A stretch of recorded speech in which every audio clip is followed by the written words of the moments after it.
Catch 'em in the pasture, run 'em in the pen, work 'em on the Sundays, do it all again.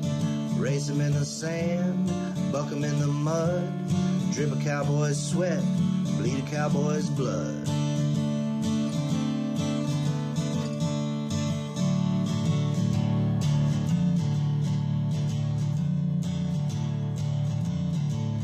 I'm Zeke Thurston, 2016 World Champion Saddlebrock Rider, and you're watching The Peppered Stewart Show. You are doing that. That is exactly what you're doing. You're exactly watching this. Why? I don't know, but you clicked it, so it's your fault from now on. So whatever happens to you is on you, right? Isn't that what the kids say today? The kids always say crazy things. We got a lot of stuff happening today. A lot of stuff happening today. We got some good stories for you, as we always do, but we've got a couple of artists that we're going to visit with that sing some songs. They've got some new songs out, so we're going to talk to them today. We've got your favorite odd news. We've got some pretty crazy stories to get to today. We'll hopefully get to all of them. There's some pretty insightful craziness that's happening. A little bit of rodeo stuff is going on.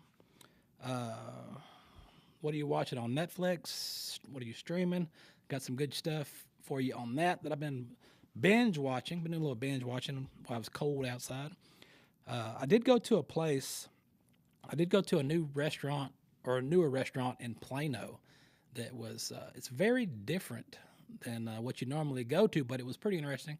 The food was really good, so we're going to talk to you about that. And also, there is some new shows that are streaming right now, digital. You can digitally download, stream, or go to the theater, and we've got one right here. That is One of Them Days. One of Them Days. It's certified fresh, verified hot on Rotten Tomatoes, now available in theaters and on digital. Kiki Palmer and SZA star as best friends and roommates, Drew and Alyssa, who find themselves in a comical race against the clock after Alyssa's boyfriend blows their rent money. With eviction looming, they'll do whatever it takes to stay afloat and keep their friendship intact. So don't miss One of Them Days from Sony Pictures Home Entertainment on digital now. It is rated R, so take that into consideration when you download that sucker. So anyway, check it out. Check it out. If that's your cup of tea. They say it's the new. I've heard a lot of reviews from that say that it's kind of like the girls' version of Friday. You know, the old school movie Friday with Felicia. I don't know if she's going to be in this one or not, but it's supposed to be the girls' version of Friday. So watch it and let me know if that's what you think it is, because I haven't seen it yet. We got some other stuff going. Do we have a singer on there yet? Not yet. We don't. Okay. We do have a singer on there. Wow, we do. The way that works when you're live. All right, so tell you what, we're going to talk to a little singer-songwriter right here, but first, once you check out, he's got a new song out. Take a little listen to this, and then we're going to talk to him about it. I'm looking for a good girl. These younger women don't treat me right. You may think I'm wrong, but I can't ignore that it feels so right. So many nights I'm spending by myself, seeking some maturity. Well, an older woman is exactly what I need. That right there's Jonny Lackey. What is happening, man? What are you up to today? Hey, how's it going? I'm just hanging out. Excited to be here. Hanging out. All right. So let's talk about this. How long have you been in the singing songwriting business? Yeah, it's been, I'd say, probably 2.5 years, almost 3 years now. Just right when I got out of high school, yeah, when I started doing all this. All right. And what got you picking up the guitar? You always play growing up, or you just kind of? No, I wish I did. Everybody's always got these cool stories that they played since they were a kid, but I played golf for a long time. I was a golfer in high school, and I played a little bit in college. And then when COVID hit, they cut the program at my community college, and so I started playing guitar, and now we travel the country playing country music. So it was a quick 180 for sure on what I was doing. They cut the golf program. That's social distancing 101 right there on the golf course. Yeah, yeah, that's for sure. But yeah, they got rid of it for some reason. Man, all right. So let's talk about your influences. What's some of the music you listened to growing up to kind of get your influences from? Yeah, so growing up, it's always been old school country music. A lot of Hank Jr. and Waylon and Willie and George Strait, Alan Jackson, pretty much like everything 80s and 90s, and is always what I've been just obsessed with, like Ronnie Millsap and all sorts of not just specifically outlaw stuff, but anything from that time period is really what I've always been focused on. So I try to make a lot of my songs kind of show those influences as well. But that's pretty much what I've always been into. Okay, yeah. It's got the old school country sound to it. Yeah, that try to be. So where you been playing at? Where you located? What part of the country you in? So now it's funny you guys reached out to me to do this real at a good time because we just got to Missouri. We're in the Lake of the Ozarks, Missouri right now. And so I'm from Arizona. All my bandmates are from Arizona. And yesterday we just finished a 22-hour drive to get here to Lake of the Ozarks. So we're here as like our central base, and then we'll be traveling and doing all the surrounding states for the next couple months, like Illinois and Arkansas and Louisiana and kind of the whole Midwest and the South a little bit, but originally from Arizona. Okay. Where's some of the places you've been traveling and playing at before you got up there? We just got out of Yukon, Oklahoma. We were playing at Grady's 66 Pub, which was a super cool place. It's owned by Grady Cross, from Cross Canadian Ragweed. So that was a super cool spot. A couple of spots in Oklahoma that way, and we played a couple shows on the way up from Arizona, which was super, super cool. First time in Oklahoma playing wise. So okay, all right. So let's talk about this the new song you got out about the Cougars. How'd that come about? So that song, I've always another really big influence of mine has always been Toby Keith, and so I've always really been drawn to the kind of humorous nature of his songs and lightheartedness, and not always super sad or serious. Or so like right around this time I started playing guitar, that was one of the first songs I had written, was Looking for a Cougar, just kind of as an inspiration from Toby Keith. And then it didn't really come into fruition until about probably 3 months ago when we went into the studio and recorded it. And it's been doing pretty well. Everybody seems to be liking it a lot. And so I think I'm going to try to stick to those kind of humorous, lighthearted songs, because that's really what I love doing the most, for sure. Okay. Yeah, I was wondering about that because I'd always heard that, at some point when the cougar starts wearing a hearing aid, she becomes a Def Leppard. That's the next song, I guess. Looking for a Def Leppard. Yeah, there you go. All right, so your bandmates and stuff, are y'all pretty much sticking together on this deal since they were from Arizona, or how's that going to work? Oh, yeah. So my guitar player I've known since junior high. My bass player I've known since I was 15, 16. And then our drummer I met probably 3 years ago, just since we started touring and playing pretty big shows. So, and we're all real good buddies. We all live together 10 months out of the year in the house. So if we didn't get along, we'd have a real problem because we're together a majority of the time, for sure. So yeah, I love those guys. We get along real good. We'll stick together for a long time. All right. What do you got schedule wise coming up? So this weekend it's our first shows here in Lake of the Ozarks. It's our tour date announcement shows. And so we do a big residency kind of deal here in Lake of the Ozarks where we play May to September at all the bars that are around here. And so this Friday and Saturday, we're playing our first two shows to like announce our schedule and where we're going to be and doing that kind of stuff. So we're super excited to see a bunch of familiar faces because we were here last year playing as well. So this is our return to the lake tour, pretty much. All right. And for your music, where is all the places that your music can be found? We got it everywhere. There's too many to count. There's Apple Music, Spotify, YouTube, Amazon Music, anywhere you can listen to anything, it's there. Go check it out. All right. And for your schedule, where can that be found? Our schedule, we got it on our Instagram, and it'll be on our website here shortly. It's at the Pocket Aces. That's the name of our band. Jonny Lackey and the Pocket Aces is our band. All right. How'd you come up with that? I've always been a real big fan of George Strait, and I've name dropped a whole bunch of people, but George Strait, Toby Keith, and Hank Jr. have always been my top three. And so George Strait used to be George Strait and the Ace in the Hole, and still is Ace in the Hole band. And so that was the inspiration of Jonny Lackey and the Pocket Aces, and we've been running with that name for a couple of years now. Okay. All right. So you're getting that to go and getting that schedule up and everything. All right. Well, Bud, I appreciate it, and I appreciate you visiting with us. And I guess you wore out from it's a long drive over there, but we appreciate that and letting the folks know a little bit about you and where they can find your music at, and they can catch you on the road somewhere. Absolutely. Yeah, we're all over the place. Come see us. We'd love to see you. All right. Thank you. Good luck down the road. Yeah, thank you, sir. Thanks. Have a good one. All right. Jonny Lackey right there. I got some good stuff. Good stuff. Because, it's nice to see some of the young kids that are still influenced by the old school tunes, old school music. Because I don't listen to music much anymore, but if I do, it's going to be old. Really old. It's gonna be old stuff.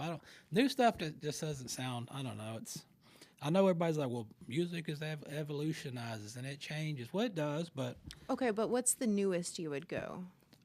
the newest, Yeah. I don't know. I just listened to this guy singing about the Cougars. I mean, that's pretty new. Okay, and you dig that? I guess because it's more old school sounding. Yeah, because it's got the old school sound to it. Yeah. Yeah. I like the old school sound. Yeah. Some good stuff. What else do we got going today? What is happening here in the world? Let's do some odd stuff. Everybody likes these dang odd news stories. So let's go to we got a couple of good stories out of California. So let's do that. Let's go to California. We got a bear. A story about a bear. And I'm like, bears? Okay. Wasn't sure where this was going to go. Talking about bears in California. So let's see what happened here.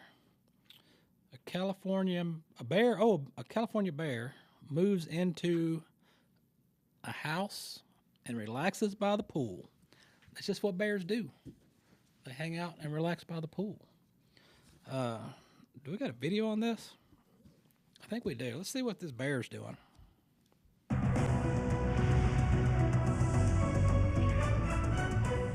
A Pasadena resident is pleading for help from wildlife officials after discovering an unwanted guest, a 500-pound bear living under his home. He says the bear took refuge under his home during the Eaton fire and refuses to leave. KTLA's Carlos Saucedo joins us live in Pasadena with more on this hairy situation. Carlos. Mike and Cheryl, we did not see him out tonight, but a very furry situation unfolding here in Pasadena. A bear is making himself right at home, but the homeowner, he's not having it. He wants him out. He's trying to get him evicted. Sitting there. Meet Yogi the bear. At least that's a name Sean Lorenzini has given his new unwelcome tenant. That bear's got to be 7 feet tall, 500 to 600 pounds. Without a doubt. We lured him out. He would take a second. He can't even get through there. The bear has been living in the crawl space under Sean's house on Mariloa Lane in Pasadena since the Eden fire ignited last month. He's been seen poking his giant head out. I think he took refuge in there during the fire, and he hasn't wanted to come out since then. He comes out at night for food, but during the day, he pretty much stays in there. Look at these teeth marks. He has left his claw marks on the next door neighbor's trash bins looking for food. He's wiped out my bear-proof trash can. He's busted it open, so he's not we're not afraid of him, but he's around here a lot. That's crazy. Yogi is no stranger to these neighbors. He's been spotted in the area before. Oh, no. Residents believe this is video of him from a few years ago, much younger and slimmer. You're so cute. He's stealth. You don't see him, but my son's bedroom backs up to Sean's house here, and he hears him all the time, and we know he's going in and out. Bear sightings are not uncommon in the foothills. A 500-pound bear was recently found hiding underneath an evacuated home in nearby Altadena. Wildlife officials eventually removed the critter using peanut butter and rotisserie chicken as bait. But Yogi, he's overstayed his welcome. I'm literally 5 feet from him. I need him out, right? I don't want him hurt, but I need him removed, and I think he's just going to come back. causing massive delays on Sean's home renovation. We're having some fuses blown, so he's down there obviously whacking things around. Some of the insulation's been pulled out. Yogi even attacked a neighbor's goat comical. a few months back, leading to fears he could hurt other pets or humans. He's there and he's dangerous. I mean, you don't know what he's going to do. And it's not like he's not entitled to be here. We're encroaching on his territory, but nonetheless, this bear is, and humans aren't meant to interact like this. Wow. It's crazy. That is wild. Well, a bear on the loose in California. That's not the bear I thought it was going to be. I'll tell you that. I was like, what? That bear, big old hairy bear, 500 pounds. You talk about a power bottom. That sucker's got it. Well, let's go to stay in California. We got some more crazy stuff going over there in California. They got some, they said there's a bunch of donkeys in California. Not the first time I've heard that. So they had some donkeys on the loose. So they rounded up some donkeys, 11 found running around San Diego. I do think we have a video of that as well, so let's take a look. Video, an unusual call for help in the North County as first responders were tasked with corralling a group of donkeys. There they are. They seem to be cooperating while they were detained here. 11 of them are now back home at their nearby ranch after they escaped into a busy part of Vista. Yeah, the Humane Society received a call after several donkeys were spotted on Business Park Drive. Humane officers and sheriff's deputies were able to safely corral them into that parking lot you see there and later reunite them with their owners. It's still unclear how they all escaped from their ranch. Aww. They say donkeys are stubborn, but they seem to be cooperating, you know? They get a bad rap. So pretty. Donkeys on the loose. Nothing like the donkeys down in Tijuana. But if you want to see some donkeys on the loose, when we went to Colorado, to Cripple Creek in Colorado, they have donkeys that wander the streets down there. They also have chipmunks and hummingbirds, right? Possibility. Because I've always heard that down there too. Like you could feed the chipmunks out of your hand and whatnot.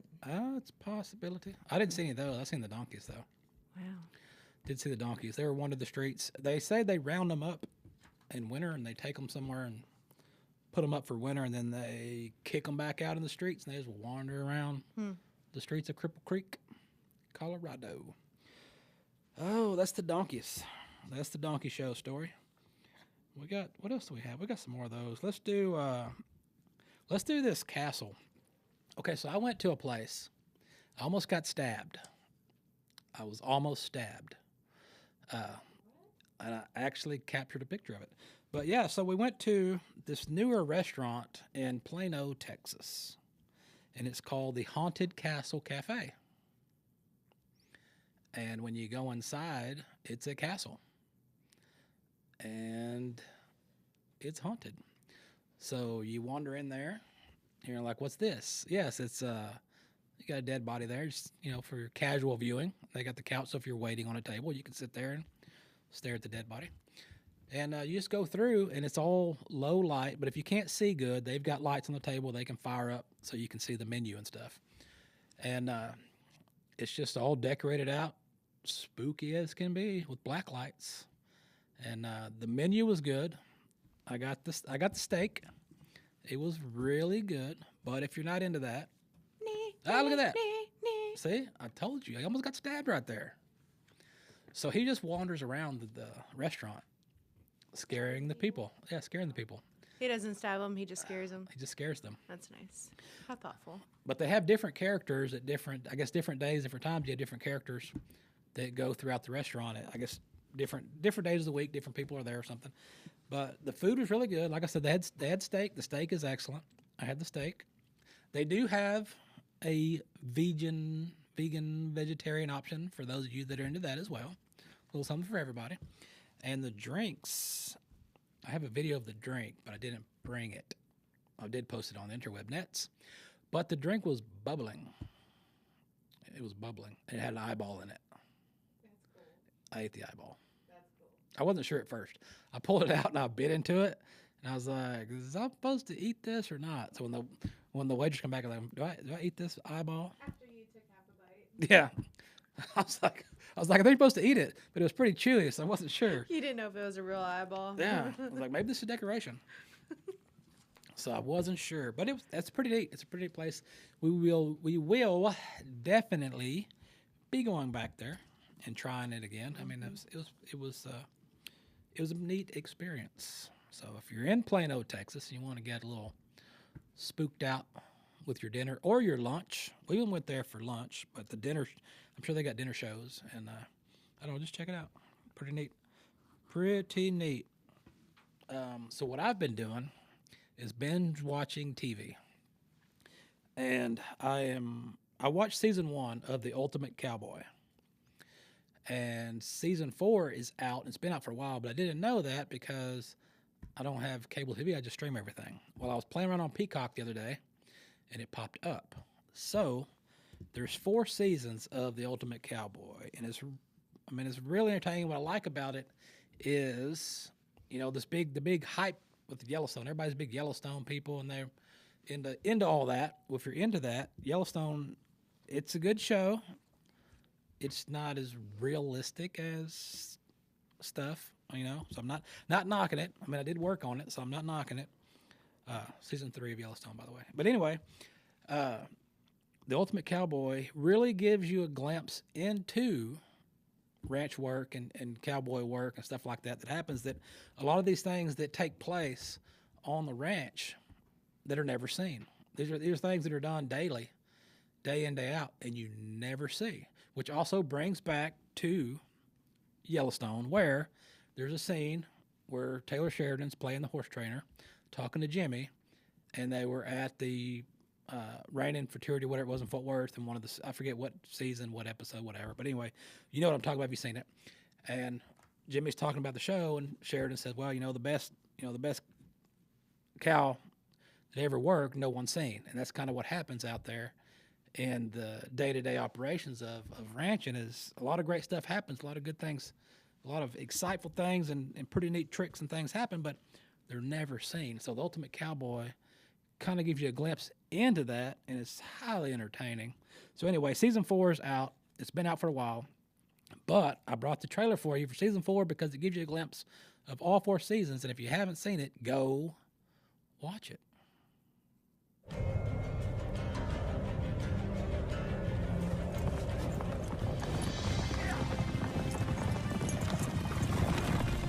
Being a cowboy isn't just a job.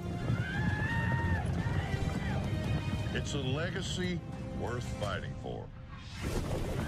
This season on Ultimate Cowboy Showdown, 14 of the best and most resilient cowboys we've ever had are back to face off in our most competitive season yet. Come on! We're here, man. We're here. Welcome to Arizona. This is going to be shark-infested waters. Everybody that's here has been here before and had a taste of it. When I left, I had some scores to settle. I've been waiting since the day I got my leg broke to step back out here and to prove to the world that I am the best cowboy there is. Iron sharpens iron. Bring what you got. I got more. From the get-go, I'm out to cut some throats. If I need to do it, I'm going to do it. I'm not, because nobody's cutting my throat. I'm not having it. Not this time. You'll have to kill me to quit me, because I'm not quitting. They're fighting it out pretty hard. They say they're the best of the best. It's time for them to show out and prove it. Cowboys are headed to the Flying E Ranch in the unforgiving desert of Wickenburg, Arizona. The winner will leave this ranch with $50,000 worth of cattle to start their American dream, and the gold buckle that proves they are the ultimate cowboy. There is a strong amount of weight on my shoulders. I'm trying to win this competition for my community, for all the people back home in Texas. I love y'all. My #1 goal in life is cowboy culture does not die with my generation, that my kids are going to carry it on. My kids' kids will carry it on. You know, I've grown as a person, and I've also grown as a man. I know I can win, and that's why I came out here. 1,800 miles all the way out here, that's all I thought about. This is the Wild West. Rough country. Get ahead of them, Diamond. And the dangers are real.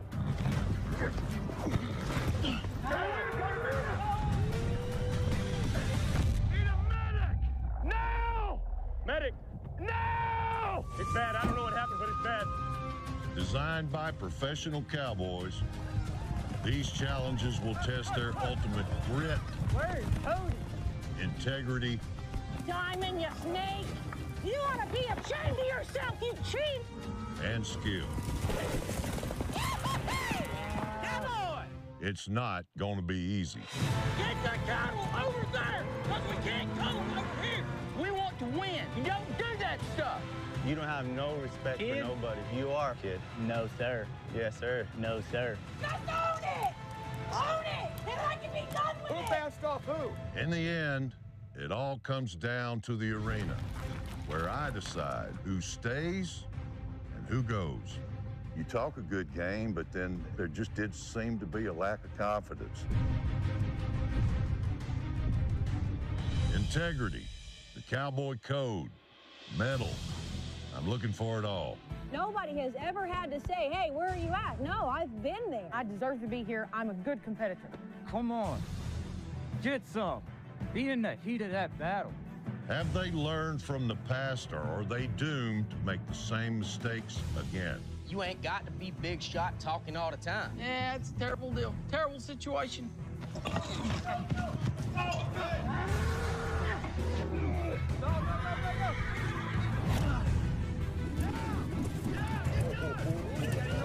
This is the ultimate Cowboy Showdown All-Stars.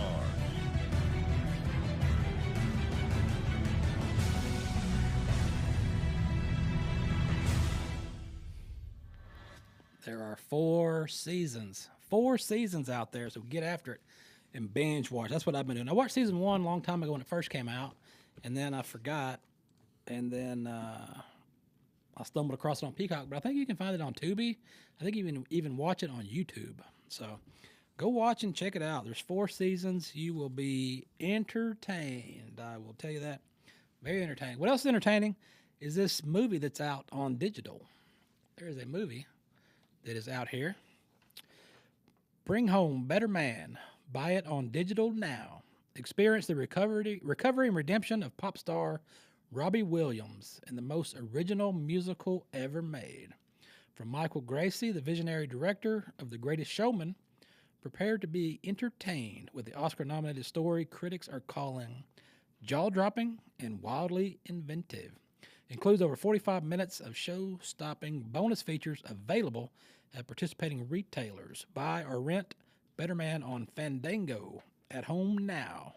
Rated R from Paramount Pictures. So be sure and check that out if you're into musicals. Some folks are big fans of those, some folks are not, so it's up to you what you like and what you want to see. We got that. I guess we got some loose bulls, I guess, if we want to throw that in there while we await our next arrival. Or she's here. Well, I guess we won't do that. I guess we're going to check out this tune right here, and then we're going to talk about it.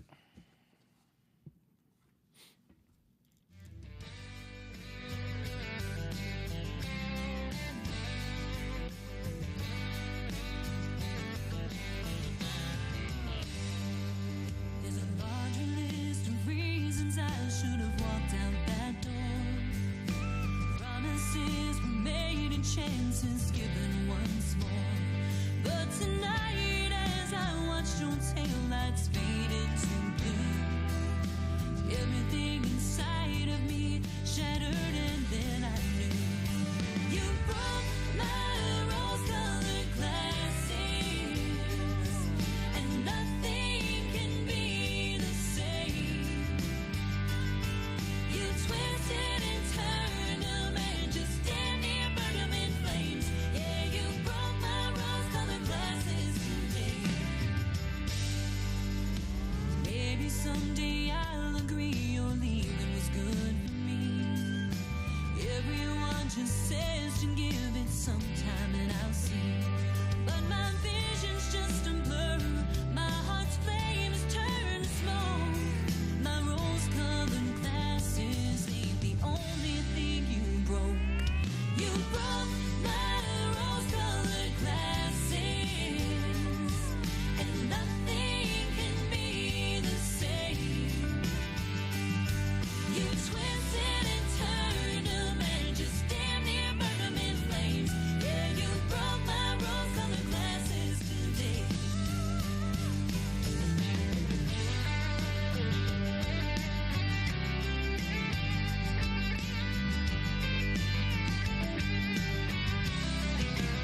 yourself insane. The problem's not me, it's you. You ain't ever gonna change. Hope you enjoyed that tune right there from April Smith. She has ranked up to number 7 on the Texas Internet Radio chart. So she is singing some songs. So April, you there with us? I sure am. How are you? All right. So what is going on today? Oh man, been teaching little kids all day, so it's been a busy one. Busy. I imagine. I imagine. So let's talk about this. You're in Texas as well. East Texas? Yes. Mm-hmm. Always been Yeah, there? over in Dangerfield. Lived there my whole life. Okay. All right. And the singing thing, where'd this come from? Sang since I was little bitty. First time I sang on a stage was when I was 6 years old at church, and just kind of got bit by the music bug. And once it gets in your blood, it's a hard thing to shake. And so I did it most of my teenage life, and then took a long break to raise a family, and then came back about 8 years ago and started putting out music professionally. Okay. And growing up and singing in church, what kind of musical influences did you listen to, growing up? Well, a lot of my influences came from Patsy Cline and Barbara Mandrell, the Judds. Those were kind of the staples that I grew up standing on my grandmother's coffee table singing with my hairbrush microphone. So that's where a lot of my influence. And then, of course, as I got a little older, Martina McBride became a big deal. Trisha Yearwood. Those were my teenage year influences that I really leaned heavily on. So that's kind of where I draw my musical voice from, I guess you could say. That I kind of patterned myself after them. So okay, all right. And where do you get off to singing as far as touring? We do a lot of gigs up in the Dallas-Fort Worth area. Of course, that's a drive for me. All my guys, though, are from there, so that's their local thing. But usually we're in the Dallas-Fort Worth, Burleson, Denison. We've traveled down towards Waco a little bit. We've done some up in Oklahoma. I've done radio tours up in other states, but as far as performing, we stay pretty local to the Dallas-Fort Worth area so far, but we would love the opportunity to branch out and get further out. Yeah. Okay. So in those travels, what was your favorite spot that you've stopped at so far to play? My favorite place is Hoots in Burleson. It's a little honky tonk. It reminds me very much of the honky tonk that I grew up singing with the bar band. The first bar band I ever sang with was at a honky tonk very similar to that in Oklahoma called the Wagon Wheel. And I always got to get up and sing with the band. They let me sing Rocky Top. And so that's where my first experience with a live band was. And Hoots is very much reminiscent of that to me. And the people there are wonderful. Everybody dances. They buy merch, and they're just warm and inviting. And so it's always good because I'm always going to see a bunch of friendly faces when I go there. Okay, and the songs. You're a singer-songwriter. Where do a lot of your inspirations for your songs come from?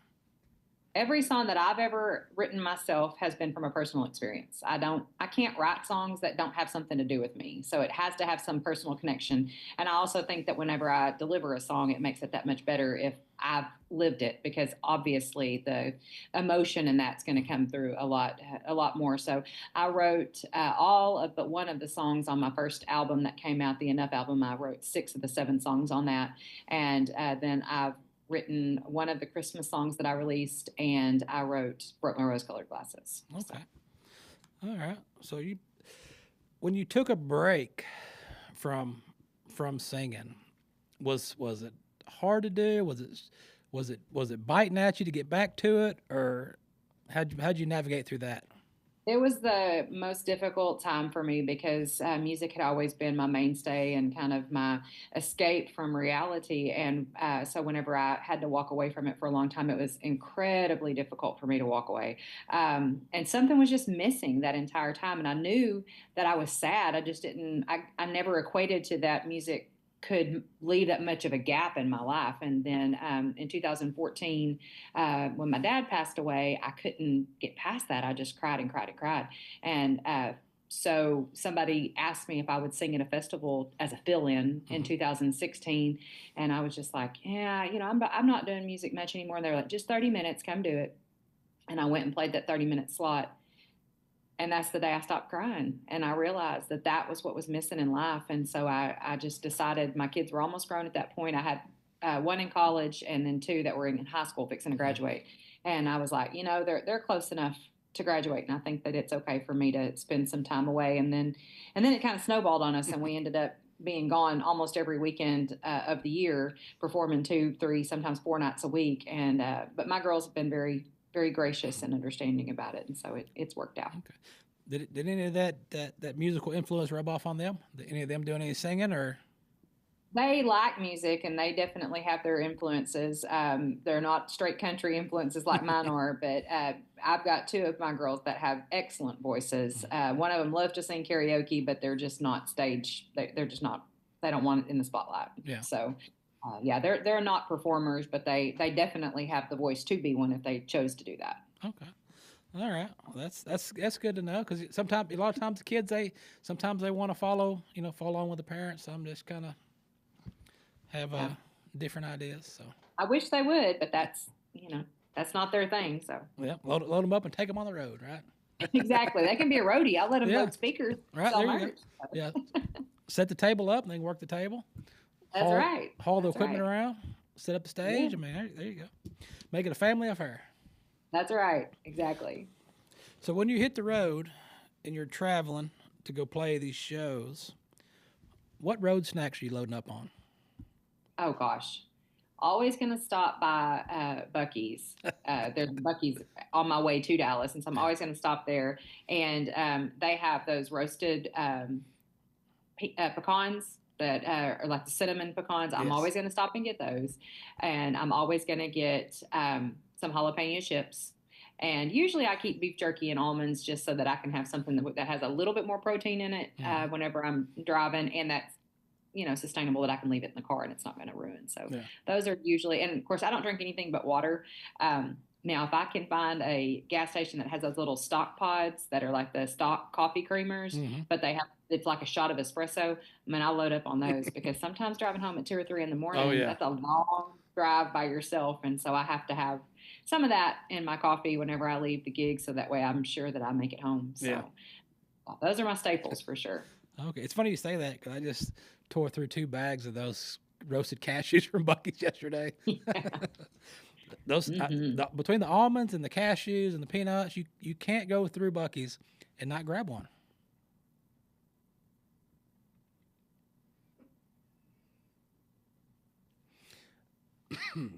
I think we froze. Uh-oh.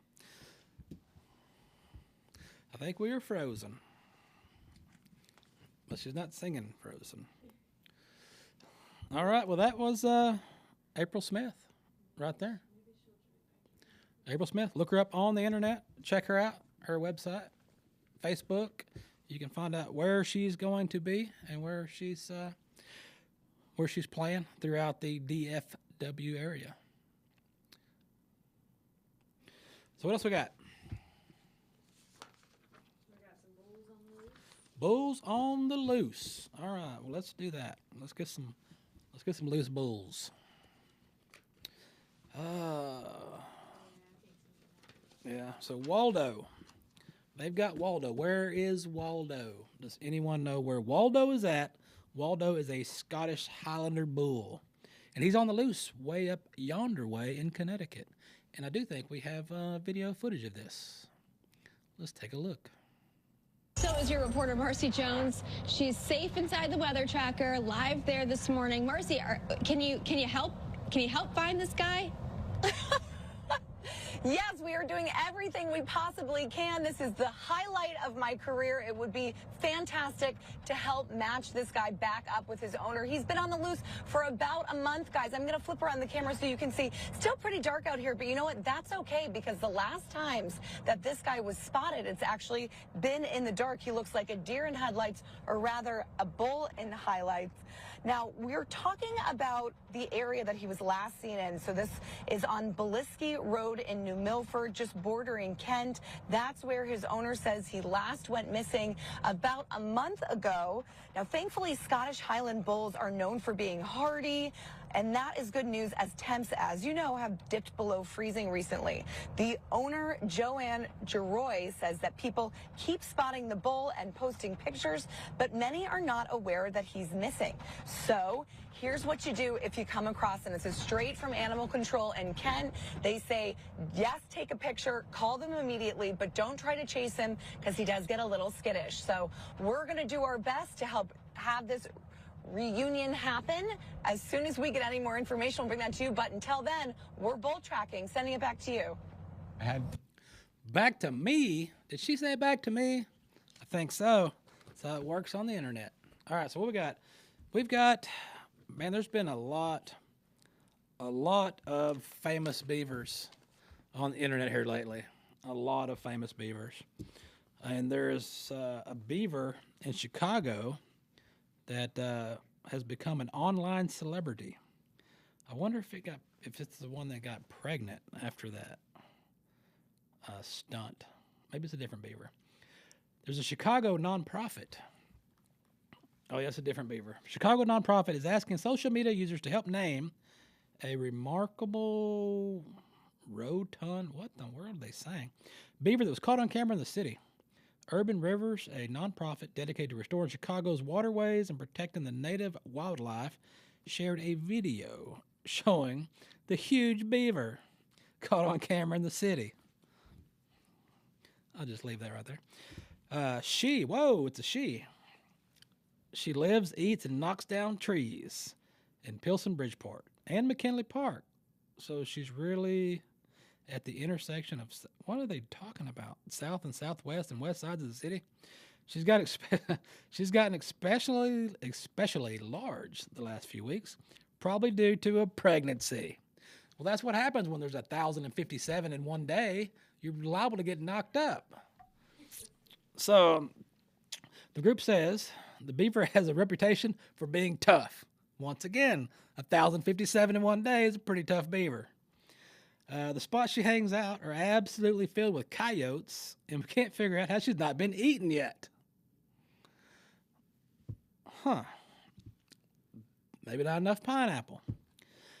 Urban River is asking members of the public to suggest names for the remarkable rotund resident. Some names have already been suggested, included Lori Heavyfoot, Beav Irwin, Sigourney Beaver, and Damn Ryan. Sammy Clark, which is a beaver researcher with Urban Rivers, said the officials are hoping the rodent size is indeed evidence of pregnancy. Seeing individuals looking so plump, especially this time of the year, gives us hope that she could be pregnant again. My God. Chicago beavers are in the news, becoming celebrities. That is weird. That's a crazy story, guys. What else do we have to... Oh, let's do this. 1836. The wagon races. 1836. I will be there. I will be there at 1836, I think. I was supposed to be there last year. Didn't happen, but I'm planning on being there this year. And just like it says, you got wagon races. There's a rodeo. There's a ranch rodeo. There's a pasture roping, Alamo race, pasture barrel race, mounted shooting. You can ride all over the property. There's going to be live music. There's going to be a lot of stuff happening. So if you want to check it out, it's in Palestine, right around Palestine, Texas. It says Natchez, Texas, right around Palestine. But look up the 1836.com and check it out and go out there and camp out. If you got a living quarter trailer camp, you got a tent camp, take your pony and go ride around. Check that out. Also check out the East Texas Stock Horse. These are the confirmed dates. You got April in Sulphur Springs, May in Athens, June will be in Blue Ridge at the newly renovated West Arena. July back in Sulphur Springs, and July will be the awards, year-end awards event. It'll be the event, and then followed by the year-end awards there in Athens, Texas. Look them up on Facebook at East Texas Stock Horse. They have clinics. They just wrapped up a clinic this past weekend. There's a couple of clinics lined up in March if you want to go out there and try it out. Haul your ponies, see what you can do, or just learn more about it, or just go out there and watch it. So check it out. Look them up on the interweb net on the Book of Faces. We did the TV stuff. We did the Ultimate Cowboy. We had our 2 calls. We did the bears. We did the donkeys. We did the bulls. We did the beavers. All the animals have been accounted for today in today's show. They've all been accounted for. So, since they've been accounted for, I'm going to be accounted for, and I'm going to be accounted for on the highway, getting out of town. That's what I'm doing. So anyway, check it out. Look it up. Also, be sure and go to Pepper Stewart on Facebook. We'll be giving away DVDs for some movies coming up. So be sure and follow the Facebook and see what's happening because I am gone.